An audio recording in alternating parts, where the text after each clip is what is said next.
जय गुरुदेव। जय गुरुदेव। जय गुरुदेव। नाम किसका? प्रभु का। प्रभु का पावन नाम। जय गुरुदेव। बाबा जी का कहना है शाकाहारी रहना है। शाकाहारी हो जाओगे, बीमारियों से बच जाओगे। क्या खाने से हुए खराब? अंडा मछली मांस शराब। क्या खाने से होगी भलाई? साग सब्जी दूध मलाई। हाथ जोड़ कर विनय हमारे हो जाएं सब शाकाहारी। बाबा जी की अर्जी है, आगे आपकी मर्जी है। जय गुरुदेव। जय गुरुदेव। शब्द स्वरूप में सर्वत्र विराजमान परम संत बाबा जय गुरुदेव जी महाराज, परम संत बाबा जय गुरुदेव जी महाराज के उत्तराधिकारी श्रद्धेय पूज महाराज के चरणों में कोटि कोटि नमन प्रणाम करते हुए यहाँ उपस्थित सभी सत्संगी धर्म प्रेमी भाई बहनों को सादर जय गुरुदेव। प्रेमी भाई बहनों, बड़ा सौभाग्य है।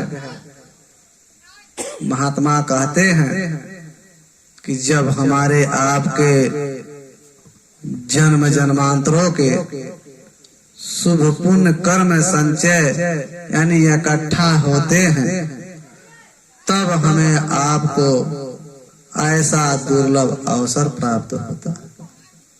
महात्माओं ने कहा क्या कि सत्संग जल जो कोई पावे, मैलाई सब कट कट जावे।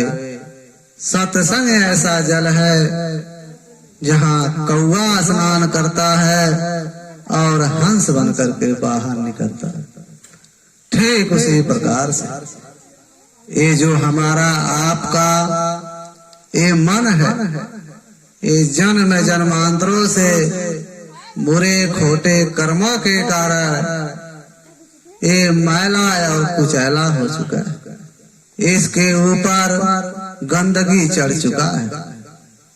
जब तक इस मन के ऊपर जमा हुआ मैल गंदगी साफ नहीं होगा, तब तक हम आप भगवान का, देवी देवताओं का, उस मालिक का भजन भक्ति नहीं कर पाए। प्रेमी भाई बहनों, जैसे जब हमारा आपका शरीर मैला हो जाता है तो इस शरीर की सफाई करने के लिए हम आप ये बाहरी जल का प्रयोग करते हैं, यानी पानी प्रयोग करते हैं। जब स्नान करते हैं और जब शरीर का मैल छुड़ाते हैं, तब ये शरीर साफ हो जाता है, निर्मल स्वच्छ हो जाता है। तब हमें आपको अच्छा अनुभूति प्राप्त होता है। लेकिन ये जल केवल हमारे आपके शरीर का सफाई मात्र कर पाता, क्योंकि प्रेमी भाई बहनों, जहाँ जीवात्मा बैठी हुई है, जहाँ मन बैठा हुआ है, वहाँ ये बाहरी जल जा ही नहीं सकता, तो उसकी सफाई कैसे होगी? इसीलिए उस मन की सफाई, जीवात्मा की सफाई करने के लिए महात्माओं ने सत्संग रूपी जल का बहाना, यही सत्संग रूपी जल है। जब हम आप इस सत्संग रूपी जल में अपने मन को नहलाएंगे, धुलाएंगे और मनन और विचार करेंगे, तब ये मन निर्मल और स्वच्छ हो जाएगा। तब यही मन भजन भक्ति में लग जाएगा। मन क्या है? हम आप थोड़ा भटक में हो जाते हैं कि ये मन क्या है, मन की बात क्या करते हैं। अरे प्रेमी भाई बहनों, यदि हम आप थोड़ा विचार करें तो ये मन को बात को समझ जाए। मन का मतलब यही है प्रेमी भाई बहनों, जैसे आज आपके गांव में सत्संग का आयोजन किया गया है और हम सब इकट्ठा हुए हैं और यहाँ बैठे हुए हैं। अब आप विचार करो, शरीर हमारा आपका यहाँ बैठा हुआ है, लेकिन ये मन किसी का बाल बच्चों में चला गया होगा, तो किसी का दुकान दफ्तर में चला गया होगा, तो किसी का खेती बाड़ी में चला गया होगा, किसी का नाते रिश्तेदारी में चला गया होगा। अब आप विचार करो, शरीर हमारा आपका यहाँ पड़ा है, मन चारों दिशाओं में भ्रमण कर रहा, फेरा लगा रहा है, उसी को मन कहते हैं। जब तक हम आप वो जो फेरा मन लगा रहा है, जब तक हम आप उस मन को अपने शरीर के साथ जो आत्मा से जोड़ करके उस मालिक का भजन भक्ति नहीं करेंगे, तब तक हम आप भजन भक्ति में कभी काबिल नहीं हो सकते। इसीलिए उस मन को रोको, उस मन को अपने बस में करो, जहाँ चाहो वहाँ लगाओ। यदि ऐसा हमने कर लिया तो स्वयं हम आप उस मालिक को प्राप्त कर सकते हैं, देवी देवताओं का दर्शन करा सकते हैं। लेकिन ये मन कैसे हमारे आपके बस में होगा? महात्माओं ने कहा, ये मन तब बस में होगा जब हम आप सत्संग को सुनेंगे, उस सत्संग पर विचार करेंगे, तब ये मन हमारे आपके बस में होगा, तब हमारा आपका भजन भक्ति बने। अरे प्रेमी भाई बहनों, संतों महात्माओं के सत्संग में ना कभी किसी जात पात, ना ही कौम मजहब, ना ही व्यक्ति विशेष की निंदा चुगली आलोचना होती है। सत्संग ऐसे जानिए जित एक नाम बखान। सत्संग वो जगह है जहाँ केवल शब्द या नाम का प्रचार किया जाता है, यानी मालिक से मिलने का, भगवान से मिलने का हमारे आपके अंदर प्रेम और प्यार पैदा किया जाता है। इसीलिए प्रेमी भाई बहनों, संतों महात्माओं के सत्संग में ना कभी किसी जात पात, ना ही कौम मजहब, ना ही व्यक्ति विशेष की निंदा चुगली आलोचना होती है। अरे हम विचार करें, जब हम आप इस संसार में पैदा हुए, ना कोई जात बिरादरी लेकर के आए, ना ही कोई कौम मजहब लेकर के आए, ना ही कोई अपना नाम लेकर के आए। अरे हम आप इस संसार में केवल नंगे पैदे हो गए। जब हम आप इस संसार में पैदा हुए, उसके बाद उस परमात्मा ने हमारे आपके अंदर 3 औजारे बख्शी, जिन्हें महात्माओं ने बताया, मन चित्त बुद्धि। जीवात्मा को लेकर के 4 होती है, लेकिन पहले हमारे आपके शरीर में जीवात्मा आती है और ये मन चित्त बुद्धि उस परमात्मा के पास रहता है। लेकिन जब वो मालिक हमारे आपके अंदर ये 3 औजारे बख्शती है, तब हमारे आपके अंदर चेतना आ जाती है, तब हमारा आपका नाम पड़ जाता है, कर्म के अनुसार जातियां बन जाती है। फिर हम आप धीरे धीरे इस दुनिया में फैलाव करते चले जाते हैं। अरे हमने बाल बच्चे बना लिया, नाते रिश्तेदार बना लिया, सगे संबंधी बना लिया, कुटुंब परिवार वाला बना लिया और इससे ज्यादा जमीन जायदाद हासिल कर लिया, रुपया पैसा इकट्ठा कर लिया, महल अटारी बंगले गाड़ी वो भी इकट्ठा कर लिया और इन्हें अपना समझ करके हम आप यही बैठ गए। लेकिन एक समय ऐसा आता है और आएगा जब हमारे आपके शरीर से ये प्राण निकलेगा, जब इस शरीर से संबंध छूटेगा तो उस समय ना हमारे आपके साथ ये जात बिरादरी जाएगी, ना ही कौम मजहब जाएगा, ना ही हमारा आपका ये नाम आ जाएगा।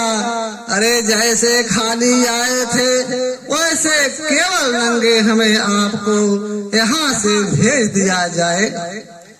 कहने का मतलब यह है उस परमात्मा ने ये जो हमें आपको ये मनुष्य शरीर दिया है ये बड़े सौभाग्य से दिया है। बहुत जन्म जन्मांतरों के बाद जब शुभ पुण्य कर्म संचय इकट्ठे हुए और जब वह मालिक का दया कृपा हुआ तब हमें आपको ये मानव तन मिला। जब ये मानव तन उस परमात्मा ने हमें आपको दिया तो कह करके भेजा था कि अब की बार मैं तुम्हारी जीवात्मा को इस मनुष्य शरीर में बंद करता हूँ।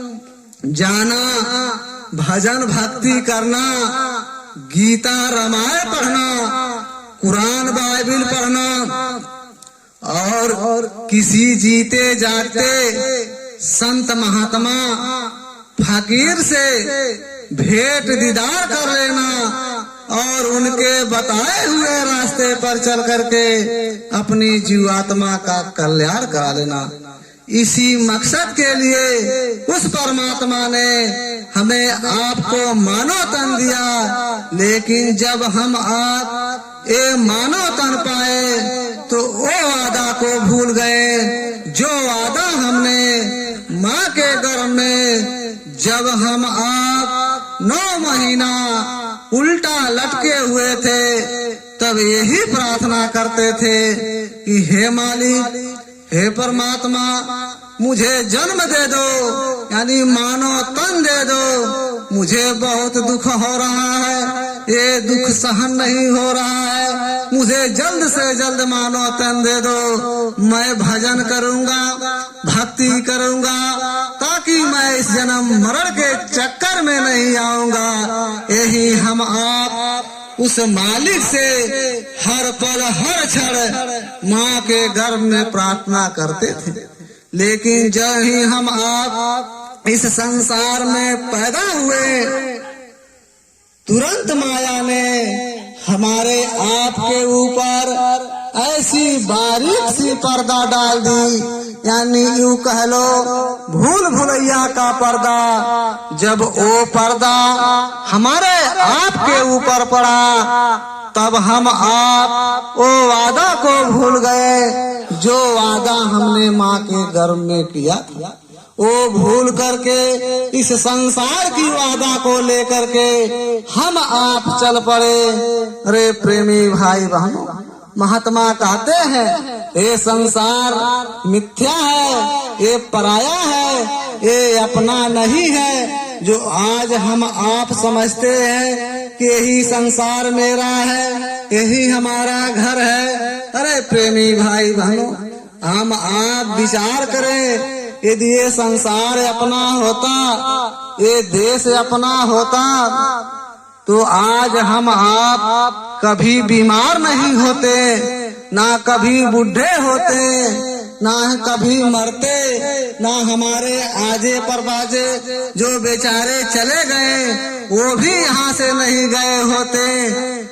क्योंकि यदि अपना घर होता तो कोई अपने घर से भगाया नहीं जाता, कोई दुखी नहीं रहता। इससे यही पता चलता है जब हम दुखी हैं, हम यहाँ से भगाए जा रहे हैं और हम आप इस संसार में हर पीड़ाए से चिंतित हैं और रहने की ना ठिकाना, ना भजन भक्ति करने की ठिकाना, यानी कष्ट ही कष्ट है। तो इससे यही पता चलता है ये अपना देश नहीं है, ये अपना घर नहीं है। हमारा आपका देश, हमारा आपका घर कहीं और है, जो हमने जब माँ के गर्भ में थे तब पता था। वो मालिक कहता था कि भाई तू अपने घर जाना, भजन भक्ति करके फिर इस मृत लोक में मत आना, इस पराये देश में मत आना। लेकिन वो तो वादा माया ने पर्दा डाली तो भूल गए। महात्मा कहते हैं ये अपना देश नहीं है, अपना देश वहाँ है जहाँ सुख ही सुख है, दुख का नामो निशान नहीं है। जैसे परदेश कैसा है, पराया देश कैसा है, अपना कैसा है, यदि हम सोचे तो थोड़ा समझ में आ जाएगा। जैसे यदि हम आप अपना घर छोड़ के कहीं नाते रिश्तेदारी में चले जाते हैं एक दिन के लिए, और जब वहाँ जाते हैं खाने पीने सुतने का जब सुविधा नहीं हो पाता है, व्यवस्था नहीं मिल पाता है, तो हम सोचते हैं कि भाई ठीक है एक दिन की बात है, जैसे तैसे काट लिया जाए, फिर हम अपने घर पहुँचेंगे, आराम से खाएंगे, आराम से सोएंगे, सुकून से रहेंगे, भरोसा एकदम रहता है। यही सोच करके हम आप उस घबराए घर में दिन काट लेते, समय काट लेते हैं। ठीक उसी प्रकार से ये पराया है, यहाँ दुख ही दुख है, अपना घर कहीं और है। यदि हम आप अपने घर पहुँच जाते तो ये दुख का झमेला खत्म। लेकिन ये दुख का झमेला ये अपना घर तब पता चलेगा जब हम आप किसी गुरु का तलाश करें, संत महात्मा की तलाश करेंगे। जैसे आपने सुना कि बिना गुरु के ये संभव नहीं है कि हम आप उस मालिक को प्राप्त करें। आपने सुना होगा, अभी सुने कि 5 बरस के बाल ध्रुव उनके अंदर चाह उठी विष्णु भगवान का दर्शन करने के लिए। वो 5 बरस का बाल ध्रुव जंगल में चले गए दर्शन करने के लिए। तो लक्ष्मी ने देखी, कही अरे भाई ये 5 बरस का बच्चा ये जंगल वीरान में टहल रहा है, इसे बालू बाग खा लेंगे। तब उन्होंने पता लगाया, पता चला कि ये बच्चा विष्णु भगवान का दर्शन करना चाह रहा। तो माता लक्ष्मी ने कही विष्णु भगवान से कि प्रभु 5 बरस का बच्चा है, बड़ा रहता तो ठीक है, लेकिन वो 5 बरस का, जाओ फौरन दर्शन दे दो, वो बच्चा को दर्शन दो, वो दर्शन के लिए ललायित है, बच्चे को परेशान मत करो, क्योंकि वो अबोध है, अभी उसके ज्ञान नहीं है। तब विष्णु भगवान ने उत्तर क्या दिया, जवाब क्या दिया कि देखो यहाँ 3 लोक का विधान है कि यहाँ जो उस मालिक का दर्शन करना चाहेगा, यानी मेरा दर्शन करना चाहेगा, उसे गुरु करना पड़ेगा, बिना गुरु के संभव नहीं है, यहाँ का विधान है। जब ऐसी बात उन्होंने सुनी तब नारद जी को बुलाई कि भाई जाओ फौरन उनको नाम दो, मंत्र दो, और मंत्र जाप करके विष्णु का दर्शन कर ले। तब नारद जी आकर के 5 बरस के बाल ध्रुव को नाम दिए, मंत्र दिए, तब विष्णु का दर्शन हुआ। अब आप विचार कर, उस समय विष्णु का दर्शन करने के लिए 5 बरस का बच्चा गुरु करने की आवश्यकता पड़ी। आज हमारी आपकी उम्र कितनी हो गई? 10, 20, 50, 60, 70 साल की हो गई। अब हम ये सोच ले कि बिना गुरु का भगवान का दर्शन कर ले, देवी देवताओं का दर्शन कर ले, ये कभी संभव नहीं हो सकता। इसीलिए गुरु तलाश करने की जरूरत है, उनके बताए हुए उपदेश पर चलने की जरूरत है। यदि हम आप उनके बताए हुए उपदेश पर चलेंगे तो मालिक का दर्शन हो जाएगा। अरे प्रेमी भाई, हम आप जब तक इस मनुष्य शरीर में बैठे हुए हैं तब तक बाल बच्चे, नाते रिश्तेदार, सगे संबंधी, ये कुटुंब परिवार वाले, ये सब अपने दिखाई देते हैं। और हम आप इन्हें अपना बनाने के लिए इस शरीर से इतना अथक परिश्रम करते हैं, यानी यूं कह लो चोरी ठगी बेईमानियां भी कर लेते हैं। लेकिन महात्मा कहते हैं एक समय ऐसा आएगा जब इस शरीर से प्राण निकलेगा, तो आप विचार करो, जब इस शरीर से प्राण निकलेगा तो इस दुनिया से भी संबंध टूट जाएगा। विचार करने की जरूरत है। जब इस दुनिया से संबंध छूट जाएगा, जिस शरीर से आप इस दुनिया बनाने की कोशिश करते थे, जब ये शरीर नहीं हमारा आपका साथ दिया, तो दुनिया में ऐसे कौन से लोग हैं, नाते रिश्तेदार हैं, कुटुंब परिवार वाले हैं जो हमारा आपका साथ दे सकते हैं। इसीलिए महात्माओं ने कहा ये संसार पराया है, ये पराया देश है, ये भाड़े पर मिला हुआ है, ये जो मनुष्य शरीर है ये किराए पर मिला हुआ है। अरे किसी को 40-50 साल के लिए मिला होगा तो किसी को 80-90-100 साल के लिए मिला होगा। जितने जितने श्वासों की पूंजी उस परमात्मा ने हमारे आपके अंदर दिया है, उसे भुगतने के बाद इस शरीर को यही छोड़कर जाना होगा, क्योंकि ये शरीर न आज तक किसी के साथ गया, ना ही किसी के साथ जा ही सकता है। महात्माओं ने कहा क्या, अरे भाई कम से कम इस मनुष्य शरीर से अपनी जीवात्मा के कल्याण के लिए थोड़ा बहुत काम कर लो। क्या काम करना है? अरे इस शरीर को ना इतना दुख देना कि ताकि हम आप इस शरीर में बैठ करके उस मालिक का भजन भक्ति न करें, ना इतना सुख भी देना कि ताकि हमारा आपका ख्याल उस परमात्मा के तरफ न जाए। कहने का मतलब यह है, वह मालिक ने जो हमें आपको ये मनुष्य शरीर दिया हुआ है केवल भजन भक्ति करने के लिए दिया हुआ, लेकिन हम दुनिया के जीव इस मनुष्य शरीर को पा करके इतने अहंकार और गुरूर में रहते हैं कि इंसान को इंसान नहीं समझते। अरे ये शरीर इसी मिट्टी में जल करके खाक हो जाएगा, इसी आग के सुपुत्र में जल करके राख हो जाएगा।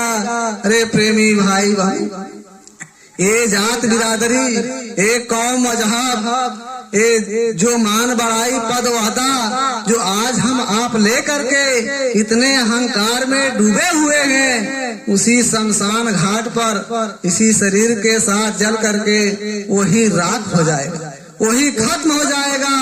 और जो धर्मराज के सिपाही आएंगे, जब इस प्राण को लेकर के धर्मराज के कचहरी में पहुंचेंगे, जब वहाँ आपका फैसला सुनाया जाएगा तो वहाँ आपसे ये नहीं पूछा जाएगा कि आप किस जात बिरादरी के हो, किस कौम मजहब के हो, आप डॉक्टर हो कि मास्टर हो, आप जज हो कि वकील हो, आप छोटे हो कि बड़े हो, आप चोर हो कि डाकू हो। आपसे वहाँ ये सब नहीं पूछा जाता, वहाँ केवल आपसे यही पूछा जाएगा आपके कर्मों का हिसाब होगा। वहाँ यही पूछा जाएगा कि जो आपको मनुष्य शरीर दिया गया था भजन भक्ति करने के लिए, लेकिन तूने इस मनुष्य शरीर से क्या अच्छा बुरा कर्म किया है, केवल उसी कर्मों का हिसाब होगा। क्योंकि चोरी करने वाला इंसान कभी कोई भगवान कहने नहीं आया है कि चोरी मत करो। भक्ति करने वाले इंसान को भगवान नहीं आए हैं कि तुम चोर भक्ति मत करो। अरे भाई वही चोर देवी के स्थान पे जाता है, वो कपूर जलाता है, कहता है मेरा चोरी सफल हो, लेकिन वही एक आदमी जाता है सच्चा, वो कपूर जलाता है कि मेरा घर बच जाए, लेकिन कोई जवाब नहीं मिलता। यदि वही जवाब मिल गया होता कि तुम चोरी करने मत जाओ, ये कपूर मुझे स्वीकार नहीं है, तुम पकड़े जाओगे, मारे जाओगे, तो चोरी बंद हो जाए। क्योंकि ये मनुष्य शरीर जो मिला है ये स्वतंत्र मिला है। कर्म करने की अधिकार स्वतंत्रता से मिली है। चाहे आप अच्छा करो चाहे बुरा करो, आपको कोई रोक टोक करने वाला नहीं आएगा। लेकिन कर्म का फल देने वाला अधिकारी वो मालिक बैठा हुआ। जो आप अच्छा बुरा करोगे वो फैसला वही से सुनाएगा, मजदूरी वही देगा। इसीलिए उन्होंने कहा कोई मना करने की जरूरत नहीं है, जो करोगे वैसा फल पाओगे। उसीलिए वो स्वर्ग नरक वैकुंठ बना दिए। आप जैसा करोगे उसी अनुसार डाले जाओ।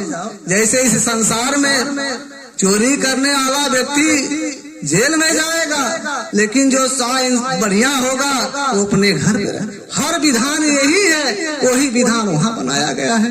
पहले तो वहाँ बनाया गया था, बाद में यहाँ बनाया गया उसका नकल। तो प्रेमी भाई बहनों, कहने का मतलब यही है, जो जैसा कर्म करेगा उसी अनुसार वहाँ आपका फैसला होगा। अरे प्रेमी भाई बहनों, इसीलिए बड़ा सौभाग्य है कि ये मनुष्य शरीर हमें आपको मिला हुआ है। यदि जो श्वासों की पूंजी जाने अनजाने में बीत गई, लेकिन जो बाकी बचा हुआ है, यदि हमने अब से इस श्वासों की पूंजी को भगवान को भजन भक्ति में लगा दिया तो ये मानव तन सफल हो जाएगा जिस मकसद के लिए मिला हुआ। तो महात्मा कहते हैं इस मानव तन को सफल बनाने के लिए हमें आपको गुरु करने की जरूरत है। लेकिन जब हम आप गुरु की बात सुनते हैं तो कहते हैं हमने तो गुरु कर लिया है, गुरु करने की क्या जरूरत है। महात्मा कहते हैं ऐसा नहीं कि हमको पढ़ना है 10 क्लास का पढ़ाई पढ़ना है, हम चले 5 कक्षा पास कर पढ़ाने वाले मास्टर के पास और कहे मास्टर साहब मुझे कक्षा 10 का विषय पढ़ा दो, तो बेचारा कैसे पढ़ाएगा। गुरु तो वो भी है जो 5 कक्षा में पढ़ा रहा है, जो 10 कक्षा में पढ़ा रहा है वो भी गुरु है। कहने का मतलब उसका पद ओहदा डिग्री फर्क। इसीलिए यदि हम सोच ले कि संसारी गुरु से यदि हम उस मालिक को प्राप्त कर लें तो संभव कभी नहीं हो सकता। उसके लिए हमें आपको वही जो में BA DA डिप्लोमा करने की जरूरत है। जब वैसे मास्टर की तलाश करेंगे और उससे शिक्षा लेंगे तब वो ज्ञान मिलेगा। उसी प्रकार से यदि उस मालिक को प्राप्त करना चाहते हो तो ऐसा गुरु तलाश कीजिए जो गुरु उस मालिक का दर्शन दीदार करता हो, उस भगवान से बात करता हो, हर पल हर क्षण देवी देवताओं का दर्शन करता हो। ऐसे गुरु की तलाश कीजिए और वो गुरु से कहिए कि गुरु जी मुझे जीते जी इस मनुष्य शरीर में उस मालिक का दर्शन करा दो। ऐसा नहीं कि मरने के बाद मुझे दर्शन करा दो। अरे मरने की बाद आशा रखोगे तो बेचारे कितने गए लेकिन संदेशा लेकर के नहीं आए कि हम तकलीफ में हैं कि आराम में हैं। ऐसे हम आप भी चले जाएंगे, कोई वापस नहीं आएगा। इसीलिए गुरु से कहिए कि मुझे जीते जी इसी मनुष्य शरीर में यदि उस मालिक का दर्शन करा सकते हो तो मुझे मंत्र दे दो, गुरु दीक्षा दे दो, मैं भजन करूंगा, भक्ति करूंगा, आपके बताए हुए अनुसार मैं उस मालिक को प्राप्त करूं। ऐसे ही गुरु का तलाश करना और उनके बताए हुए रास्ते पर चल करके अपनी जीवात्मा का कल्याण करा लेना। तो प्रेमी भाई बहनों, हम यही कहना चाहेंगे आप सब महात्मा की तलाश कर लीजिए। 5 बरस की बात 12 धुरु को जब गुरु करना पड़ा तो हमें आपको भी जरूरत है। नहीं करेंगे तो हम आप उस मालिक का दर्शन नहीं कर पाएंगे, ऐसे अंधेरे में भटके रहेंगे। इसीलिए आप सब गुरु की तलाश कर लीजिए और उनके बताए हुए रास्ते पर चल करके अपनी जीवात्मा का कल्याण करा लीजिए। और यही कहते हुए हम अपने वाणी को विराम करते हैं, क्योंकि और वक्ता लोग आएंगे आपको थोड़ा थोड़ा सुनाएंगे। इसीलिए हम अपने वाणी को विराम करते हैं। यदि हमारे गाने में गलती हुआ होगा कुछ तो एक छोटा सा बच्चा समझ करके माफ कर दीजिएगा। बोलो जय।